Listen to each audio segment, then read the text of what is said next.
el centro de la pampa vive un pimiento.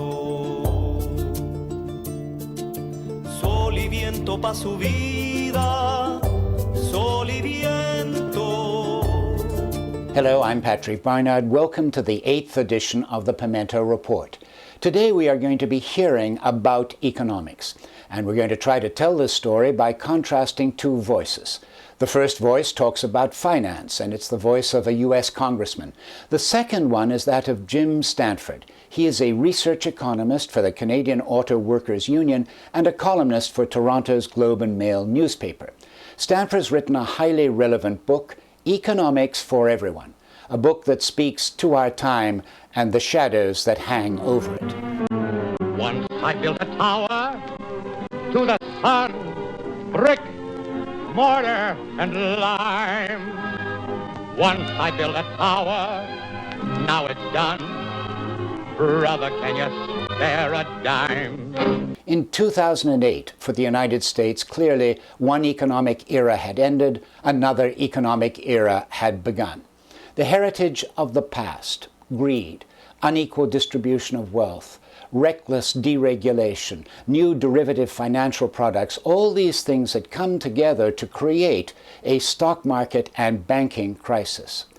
To gauge the scale of this crisis, let's listen to one voice. It's the voice of Paul Kanjorski. He's a lawyer and a congressman from Pennsylvania. He's also the chair of a House subcommittee on financial markets. Kanjorski has told C-SPAN's Washington Journal that in the week of September the 15th, 2008, officials in Washington told Congress that indeed there was a massive electronic run on United States banks. Look, I was there when the Secretary and the Chairman of the Federal Reserve came those days and talked with members of Congress about what was going on. It was about September 15th. Here's the facts, and we don't even talk about these things. On Thursday at about 11 o'clock in the morning, the Federal Reserve noticed a tremendous drawdown of money market accounts in the United States to the tune of $550 billion. Was being drawn out in a matter of an hour or two. The Treasury opened up its window to help. They pumped $105 billion in the system and quickly realized that they could not stem the tide. We were having an electronic run on the banks. Are you prepared to take the oath, Senator? I am. When Barack Obama was inaugurated as president on January the 20th, 2009, Jim Stanford was in Montreal. He was going to the Atwater Library as guest speaker of the Montreal Citizen Forum. This is the world of community politics that Stanford wants to reach. And before he went to the library, he put aside some time to talk to the Pimento Report. There's an incredible hunger amongst average people, working people, community people, activists, environmentalists, to learn more about economics right now because of that crisis, to understand the crisis, what caused it, and obviously how we can prevent it and repair the damage and develop a better model for our economy going down the way. So I find right now a fascinating time to be making the same arguments that I've always made as a left-wing critical trade union economist, trying to challenge the underlying assumptions that go into the status quo, the so-called neoclassical model of economics. If you want to find out more about economics for everyone, go to www.economicsforeveryone.ca. The economy ultimately is not about the stock market and paper assets. The economy is ultimately about work. The work that we all have to do as human beings. We have to drag our butts out of bed every morning and go off and do some kind of useful job. It may be in a workplace, it may be work that we do around the house without pay, but at any rate it's work. It's productive human effort aimed at producing goods and services that we need to live our lives. Then I would say we have to take a look at how society is organized, how the work is performed, who performs what kinds of work, and who benefits from the work that is being performed. We aren't all the same. We don't interact in a grand free market economy, you know, as if you go to the flea market and set up your little table there. That's how the neoclassical economists like to portray it. as a world of supply and demand and exchange, and everybody finds their niche. But in reality, we organize work in many non-market ways. They're all about history, about class, about structure, about tradition, about skill, about power. Those are all factors that go into the economy that are ignored by traditional economics. And once you start asking those questions, what kind of work do people do? Why do they do that type of work? How do they perform the work? And who gets the benefit of that work? Then you quite quickly open up some doors, I think, to some very intriguing and powerful opportunities to rethink about the economy and how it functions. They decided to close the operation, close down the money accounts, and announce a guarantee of $250,000 per account so there wouldn't be further panic out there. And that's what actually happened. If they had not done that, their estimation was that by 2 o'clock that afternoon, $5.5 trillion would have been drawn out of the money market system of the United States, would have collapsed the entire economy of the United States, and within 24 hours the world economy would have collapsed.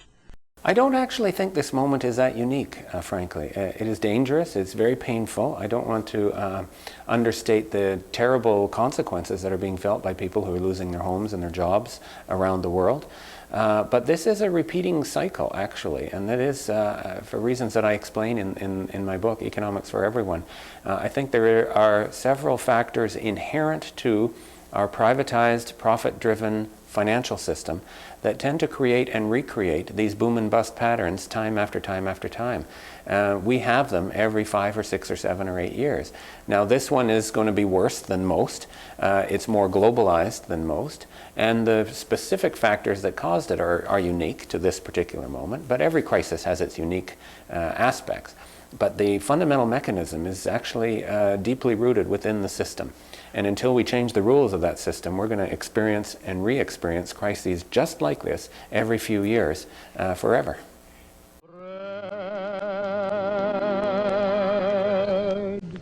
Once I built a railroad, made it run, made it race against time.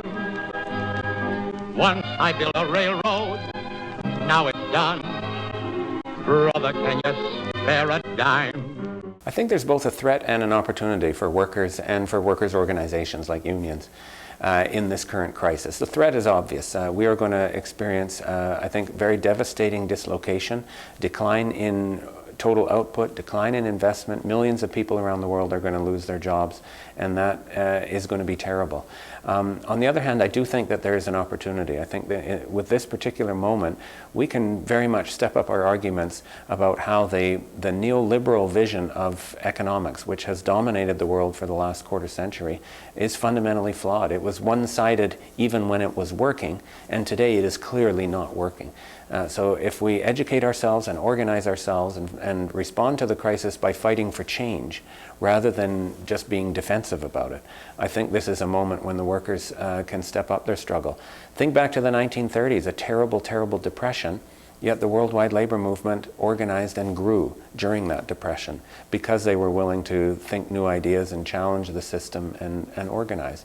And if we respond the same way in this crisis, we can come out of it stronger than we went in it. And standing there as big as life, and smiling with his eyes, says Joe, what they can never kill, went on to organize, went on to organize. Jim Stanford believes we should not be defensive. Yet at this time, his own union is negotiating concessions with the auto industry. On the night he spoke at the Atwater Library, one well-known economist pointed out that financialization of the U.S. economy does indeed make this present crisis unique. And another person who organizes people pointed out that changes in manufacturing mean that it's very difficult to organize workers today. These are clearly vital issues for the new economic era. This is Patrick Barnard saying goodbye for now from the Pimento Report. Don't you remember they called me Al? It was Al all the time. Don't you remember? I'm your pal. Brother, can you spare? Oh,